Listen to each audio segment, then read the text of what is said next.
Baik. Ini sudah tampil ya Bapak Ibu ya, terlihat ya beberapa pertanyaan yang sudah masuk link Slido. Dari Pak Carudi BKN, pertanyaannya terkait penyusunan RUP paket yang sudah dikonsolidasikan di level perencanaan saat penyusunan RKKL agar paket tersebut terbaca sebagai paket konsolidasi di sirup bagaimana gitu ya. Nah, ini mungkin akan dijawab oleh siapa? Kebetulan Mas Eno diganti oleh Mas Tresno. Di sini siang hari ini sudah hadir. Selamat siang Mas Tresno. Ya, selamat siang. Ya, baik. Nanti Mas Tresno ini akan menggantikan menjawab pertanyaan-pertanyaan yang tadi berkaitan dengan materi yang disampaikan oleh Mas Eno. Nah, terkait penyusunan RUP yang sudah dikonsolidasikan di level perencanaan saat penyusunan RKKL agar paket tersebut terbaca sebagai paket konsolidasi di sirup itu seperti apa nih? Mungkin ada yang bisa dijawab oleh Mas Tresno ataupun oleh Teh Tiara.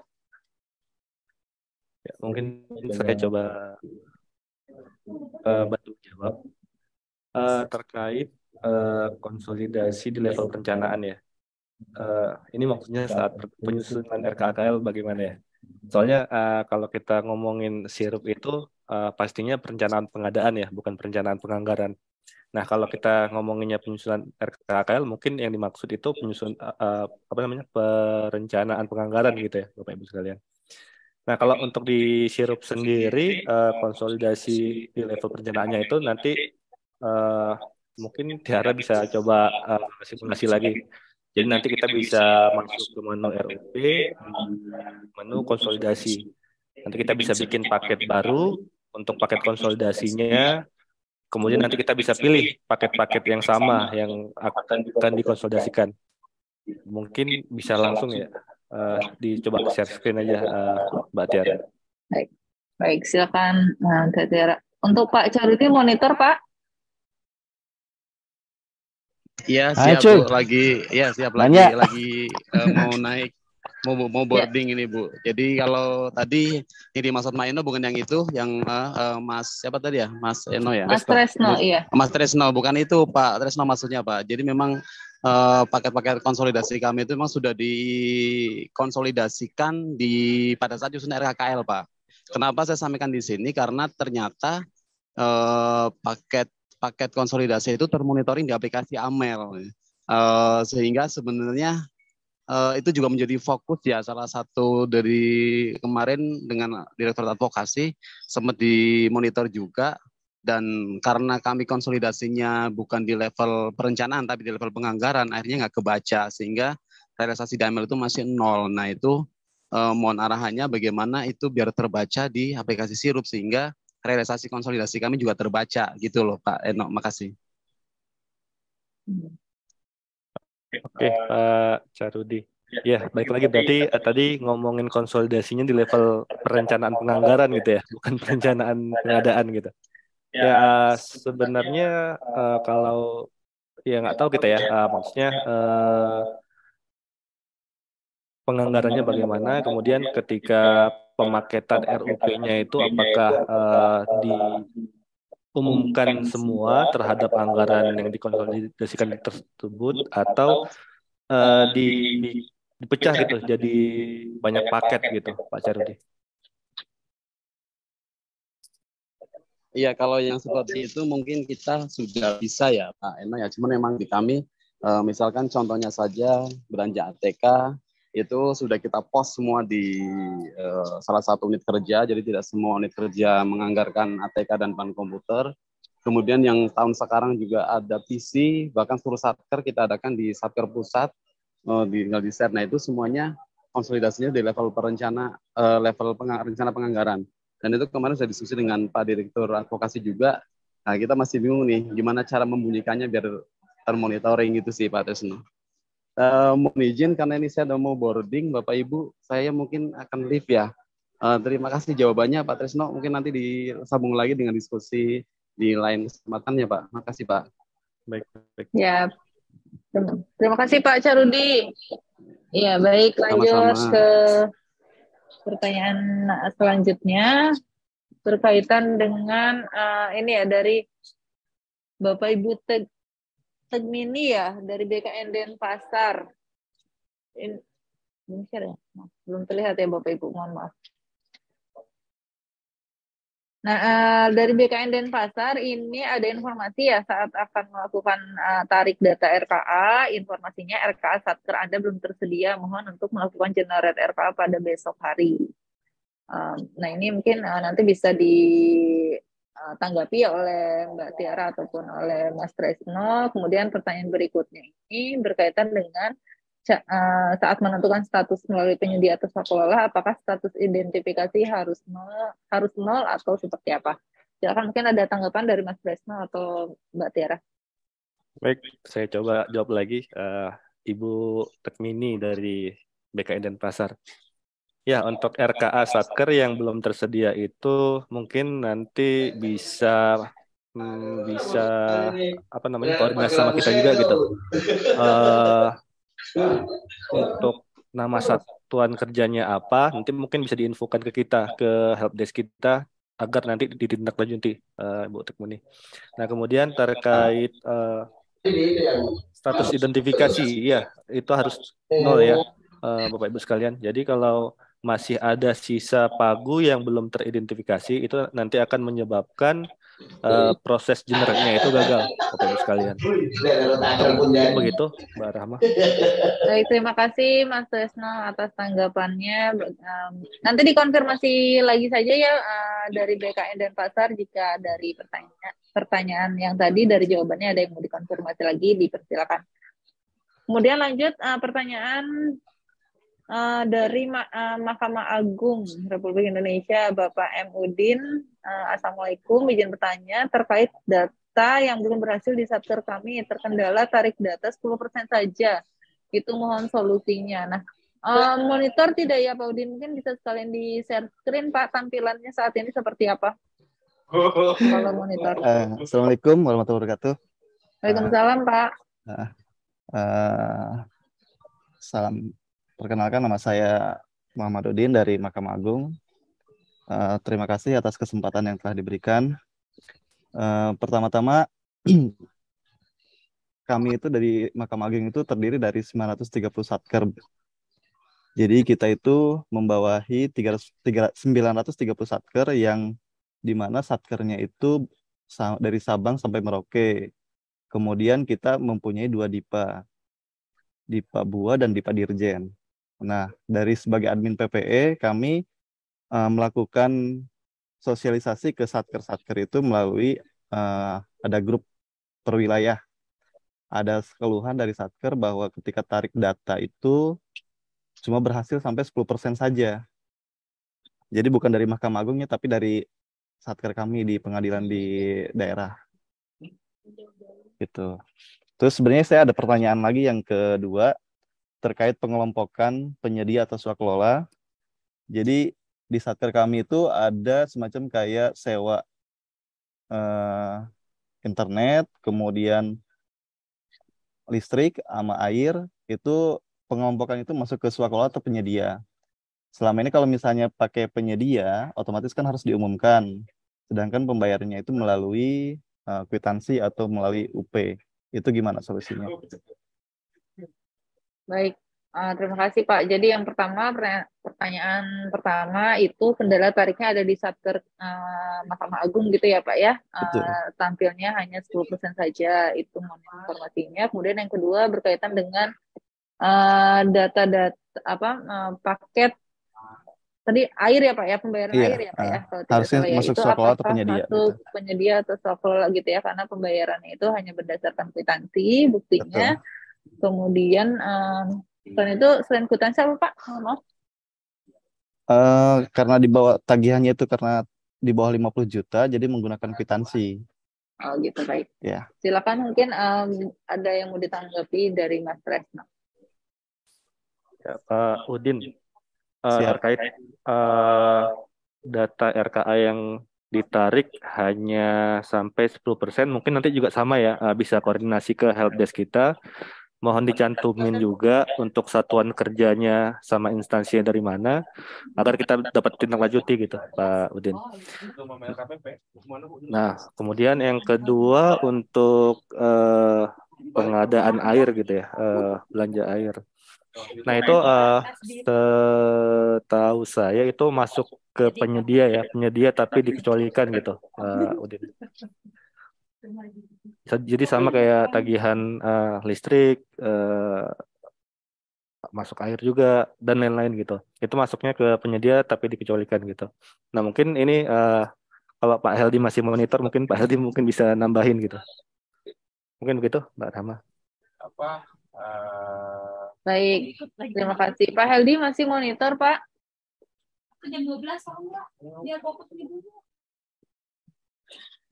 Baik, mungkin langsung lanjut dulu atau konfirmasi dari Pak Udin bagaimana, Pak?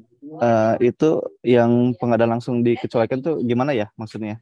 Soalnya kita yang kita tahu itu di Satker itu tahunya itu penyedia atau swakelola gitu. Yang namanya penyedia kita kayak pembelian laptop atau printer itu melalui penyedia. Sedangkan untuk swakelola pembayaran air, listrik, telepon sama perjalanan dinas mereka dilakukan dengan swakelola gitu. Ya, penyedia Pak Udin, bukan pengadaan langsung. Penyedia tapi dikecualikan gitu Pak Udin. Kalau di Sirup kan ketika kita melengkapi draft paket itu di form penyedia ada apa namanya, ada taggingnya ya, tagging pengadaan untuk dikecualikan. Tagging apa pilihan ya? Pilihan ya, dikecualikan. Nah, mungkin bisa coba share screen Mbak Tiara untuk contohnya gitu ya. Nah, ini sambil nunggu Mbak Tiara, mungkin Pak Heldi ada mau tambahan terkait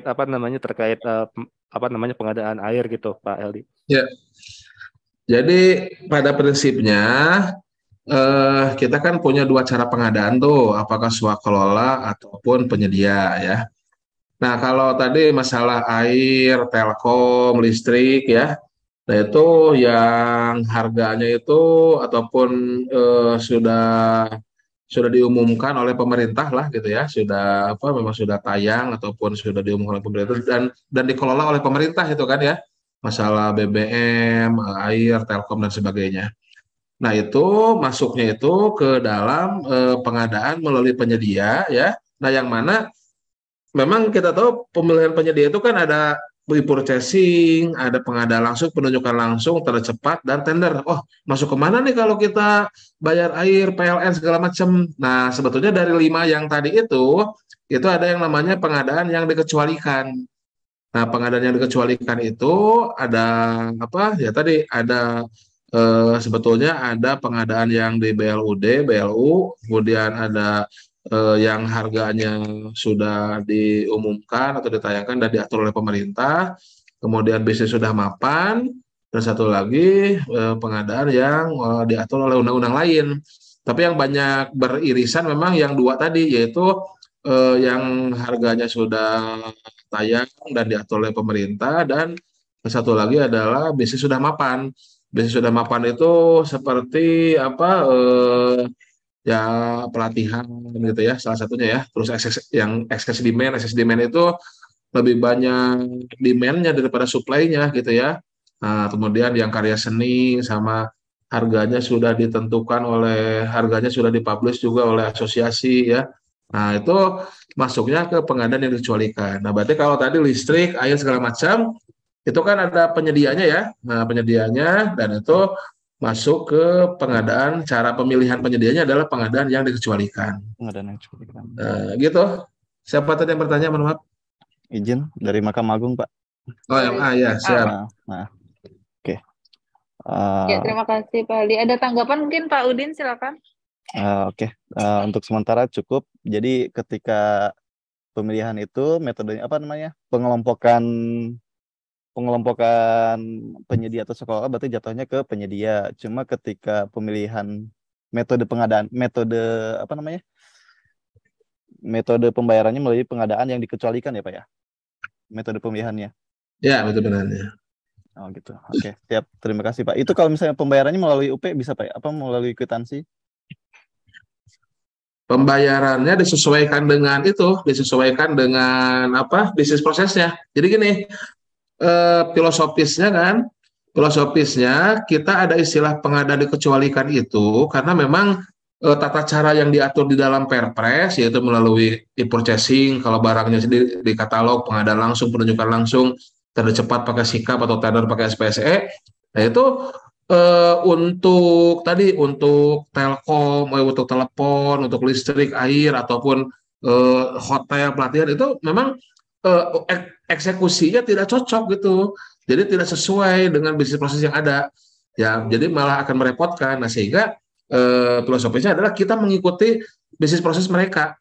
Pengadaannya makanya dikecualikan dari pasal 38 tadi, tata cara pemilihannya dikecualikan, yaitu secara umum dengan mengikuti bisnis proses yang ada di lapangan. Ya contoh lain misalkan selain tadi yang harganya sudah diatur oleh pemerintah, misalkan kita butuh karya seni gitu ya. Nah, itu nanti pemilihannya juga kalau memang ada beberapa pematung ataupun ya yang penyanyi rupa lah gitu kan, penyanyi apa namanya istilahnya itu, ahli seni lah gitu kan. Nah, itu kita bisa tidak lagi menggunakan tender ataupun segala macam, tapi ya kita minta proposalnya dengan beauty contest gitu kan. Nah, baru kita atau kalau penerjemah atau lawyer yang harganya dipublish oleh asosiasinya sudah ada standar harganya. Nah, itu juga sama. Jadi mengikuti bisnis proses yang sudah ada. Jadi tidak pakai lagi tender pengadaan langsung apa. Jadi makanya disebut dengan dikecualikan. Terjadi juga di sini kan. Iya nggak sih? Oke, siap Pak. Kalau untuk contoh swakalola sendiri kayak gimana sih Pak? Swakalola, ini jadi pengadaan level 1 ini Mbak Rahman. Ya, sebagai promosi juga ataupun sebagai ini, silakan Pak coba lihat kanal YouTube saya Pak, di Belajar Pengadaan. Di YouTube ketikin aja Belajar Pengadaan, itu semua konsep pengadaan dasar sudah ada. Tapi saya jelaskan begini, jadi kalau swakalola berarti pengadaannya itu kita tidak butuh penyedia. Jadi gini, kalau kembali lagi ke filosofis, kan pengadaan itu pengadaan ya, pengadaan dari yang belum ada menjadi ada kan. Nah, ketika kita butuh mengadakan sesuatu, itu kan biasanya ada seseorang yang mensuplai, ada seseorang yang memasok ya barang ataupun produk tersebut seperti itu. Yaitu pengadaan kan sudah ada di zaman dulu tuh, ada istilah barter ataupun ada istilah penjajahan mungkin ya. Dan suplainya ada di luar sana. Nah, maksud saya gini, orang yang bisa mensuplai produk ke kita itu untuk mengadakan barang jasa itu, nah itu si orangnya itu, si pihak yang mengadakannya itu bisa dari